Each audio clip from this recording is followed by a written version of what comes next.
guys, it's Anna. Welcome back to my channel. If you're new to the channel and you enjoy Disney related content, mom stuff, and travel, please consider subscribing so you'll be notified when I upload a new video. And if you do enjoy this video, please get a big thumbs up. That really helps us so much.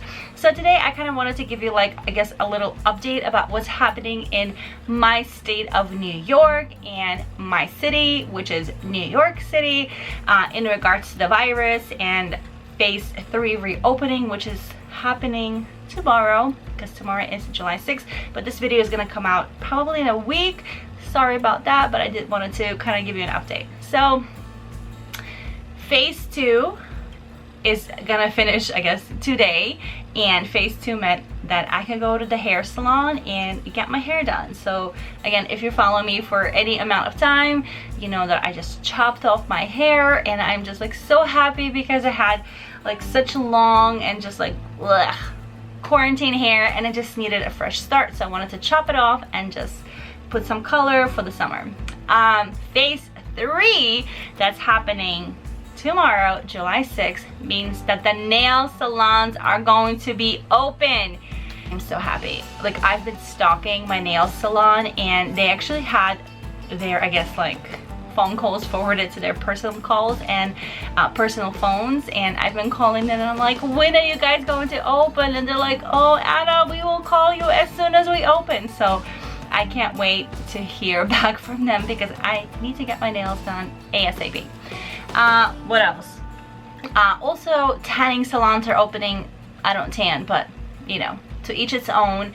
Spas are opening, which is great, but I don't think, even though I really like a nice massage, but I don't think I would be going and getting a massage anytime soon. As far as new cases, we were really low at some point, but it seems like with so many things happening around the world and within New York City, that cases have been going up. I actually wrote them down. As of July 4th, we had 726 new cases with the virus, if you know what I mean. And then like 2 or 3 days prior to that, we had 918, which is a lot. And if, you know, again, you're new to the channel, I'm in New York City, and we were hit so bad. But now we see that states like Texas and Florida are just like spiking with so many new cases, and it's just really scary, very scary. So what we've been doing here, so really just like low-key, nothing major. The playgrounds opened, I think, about a week ago, and I took my kids. We actually met with a friend, and we took our kids to like this very low-key playground, so they got to hang out for a couple of hours. But I'm still very cautious because in one of my videos, one of my recent videos, which I'll link somewhere over here, I shared with you guys that we had the kids tested, and only one of them came back with antibodies. So I was kind of shocked, upset. At the same time, my mind was blown because my kids, well, one of them really didn't present major symptoms like I had. And if you want to see that amazing story, I will link it down below and up here for you guys. But again, so my kids really didn't have any crazy symptoms, so it was just crazy to know that one of them actually went through it and without us knowing it. And then at the same time, I was kind of like upset that only one of them has it, and how is it possible? So our pediatrician kind of reassured me that, hey, like, let's wait like 2-3 more weeks, and let's have, you know, the child come back in and have him retested, because there is also a chance that the test could have been inconclusive, because we did the rapid tests for the children. They did take the blood, and then they ran it in the office, and we knew within 10 minutes.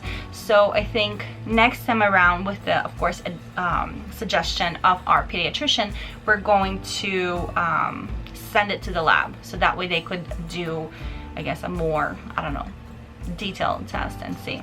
So as far as other things, I know that Broadway in New York City is not opening up until 2021. I think January. I think they officially announced it just again a couple days ago, maybe a week ago. Phase 4, I'm not sure when that's going to happen, but phase 4 would mean that schools open, museums open, like after school programs and things like that. To be honest, I don't think schools are going to open even in September. I really think that this virus is just, you know, it might be going down and then goes up a little bit, but I think once we introduce, or I should say, once we put all the kids back into the school environment, I think it's just gonna be a hot mess express, honestly. We actually had New York City schools sent out surveys, kind of like, what are you okay with in regards to your children going back to school. So the survey, like, some options were like, are you okay sending your child to school 1 week and then keeping them home for another week? Are you okay with your child, not okay, how comfortable you are? How comfortable are you sending your child to school, say, I forgot the days that they mentioned, like Monday, Wednesday, Friday, and then keeping them home the other days? Or how comfortable are you with having another year or half a year of remote learning full time?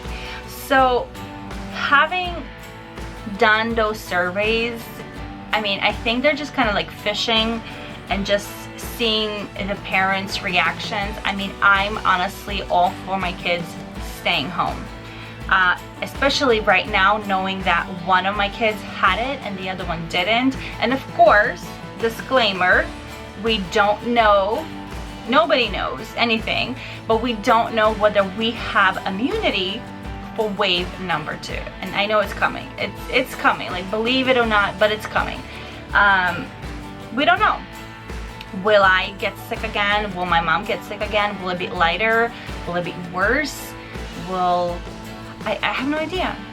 Like, nobody knows anything. So I really think that I don't think schools are going to open. I think maybe if they will, like, this is kind of like my gut feeling, is that they're going to probably give you an option if they open, whether you feel more comfortable keeping your kid home and doing remote learning from home, or you feel comfortable sending your kid to school. So then that way they're kind of like not responsible, but they're giving you an option to pick, whether you're a working parent or whatever your situation is, you know, whether you're, you know, an essential worker and you have to work, but you have to have a place for your kid to be at school, or some sort of a, you know, after school program while you're in school, because so many of us obviously depend on that. So I think they're going to give that option. If they do give that option, whether you can keep your kid in school or keep them at home, I think it would probably be cut in half. I think half of the parents would probably keep their kids at home, and half, the ones that, you know, essential workers or parents who have no other options, will send their kids to school. Me personally, I'm gonna keep my kids home. And I even thought about kind of like, if they do go to school and if they mandate wearing a mask is very it's a very tough thing, and it's a very kind of, I don't know, I can't send my kids to school and have them wear a mask for 6 hours a day. I can't do it. So I even thought about, as far as going as pulling them out from the DOE and doing like a whole, I guess, semester or a whole school year as as homeschooling. So that's definitely something that's on my mind, but I'm kind of waiting to see what they're gonna say. I mean, we're just hit July, so we still have practically 2 more months, but I hope that they're not going to wait until the last minute to let us know what's happening. But I just don't think it's gonna happen. I really don't think. Anyways, so enough with that. What else? What we're doing nothing. We are pretty much home all the time, and that's it. I mean, I took my kids to the playground. We're very cautious. I really don't take them out to any stores. I think since all of this happened, I think my little one been in the store twice, and my oldest one been in the store like 3 or 4 times. But again, they're like soldiers. I'm like, don't touch, don't do nothing, like this, like a soldier, you know what I mean? So we're being very, very, very careful, and of course now knowing especially that one of them was exposed and the other one was not exposed. We do have summer plans for traveling, and I can link that video also somewhere here for you guys. We decided to, you know, be very careful when it comes to our travel, so it's like a very low key, and there's not a lot of people around, and we kind of have like our own space. We rented like a cabin, tiny house. So again, like major social distancing. We won't be using the pools that the resorts offer, or hot tubs or things like that. So we're just gonna try to venture out on our own as much as possible. It's still crazy. So many more things, you know, need to happen, I think, for people to know that they feel 100% safe and okay. And like I said, we really don't know about the schools. We really don't know when phase 4 will happen. I mean, they opened up some stores, but it's very, very limited. And like my husband went back to work full time, and he has to be tested every single week. They send a test home. So it's just like, it's insane. It's insane. So we're just trying to keep as low key as possible, and that's about it. So let me know, what is your state doing, or your country, and how are you guys handling this new norm? And I'll talk to you real soon. Bye.